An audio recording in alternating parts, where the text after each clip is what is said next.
Lecture du jour, bonjour et bonne année. Bonne année à toi. Dis-moi dans les commentaires si tu as attaqué ce plan de lecture chronologique en un an. J'aimerais bien savoir un peu qui s'est motivé à faire ça. Et si tu l'as pas commencé encore, n'hésite pas à le commencer. On est seulement le 3 janvier. De toute façon, tu peux le commencer à n'importe quel moment de l'année, évidemment. Mais bon, là, comme ça fait le mouvement où on se lance tous, on se motive tous à le faire en même temps. Je trouve ça intéressant. Donc, n'hésite pas à me le dire et puis fais-le. YouVersion, l'application Version, le plan chronologique. Et si tu as besoin du lien, n'hésite pas à me le demander aussi en commentaire. Ce matin, j'ai lu Genèse 8, 9, 10 et 11. Et oui, puisque j'ai commencé samedi, forcément, on a déjà pas mal avancé. Plusieurs événements dans ces chapitres. C'est la sortie de l'arche, la sortie du déluge.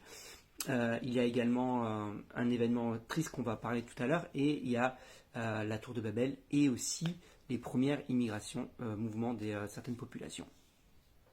Première chose que je retiens, c'est que quand Dieu fait sortir Noé de l'arche, il fait alliance avec lui et il promet de ne plus jamais détruire la terre en recouvrant toute la terre des eaux. Et on voit que c'est bien et bien produit. Dieu a tenu promesse, Dieu a tenu parole. Et ça, c'est la première chose. Quand Dieu fait une alliance, Dieu tient son alliance. Et il y a une nouvelle alliance qu'il a fait en son Fils Jésus. Et c'est-à-dire que cette alliance, il la tient encore aujourd'hui et on peut le voir. Son alliance est encore valable. Et c'est-à-dire que même à plus petite échelle, même dans ta vie, quand Dieu fait une promesse, Dieu tient toujours parole. Sache-le. Dieu tient toujours parole. Deuxième chose que je retiens, c'est cet événement malheureux qui se passe, c'est que Noé va se mettre à boire. À un moment donné, il va être ivre et dans son ivresse, il va ôter ses vêtements et va se retrouver nu. Et un de ses fils va le voir et il n'a pas le bon réflexe. Au lieu de couvrir sa nudité, il va aller raconter à ses frères ce qui se passe et eux, ses frères, vont avoir le bon réflexe de couvrir la nudité de leur père.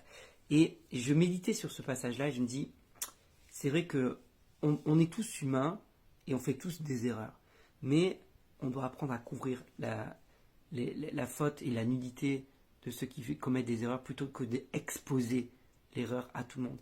Et c'est pas quelque chose de glorieux que d'aller raconter à tout le monde ce qui se passe dans l'intimité. C'est pas glorieux d'aller dévoiler. Et je vois trop ça sur les réseaux aujourd'hui où on dévoile, ou même parfois dans les couples, on dévoile la nudité, alors parfois même physique, hein, mais la honte de ce qui se passe. Arrêtons d'étaler au grand public et arrêtons de déshonorer ceux qui nous entourent, nos proches, encore plus tes parents. Honore tes parents, honore ceux qui sont autour de toi. Arrête d'exposer ce qui se passe dans l'intimité. Ce n'est pas honorable. Ce n'est pas à la gloire de Dieu. Et on voit que celui qui a fait ça n'a pas attiré la bénédiction sur sa vie. Si tu veux attirer la bénédiction sur ta vie, honore tes parents.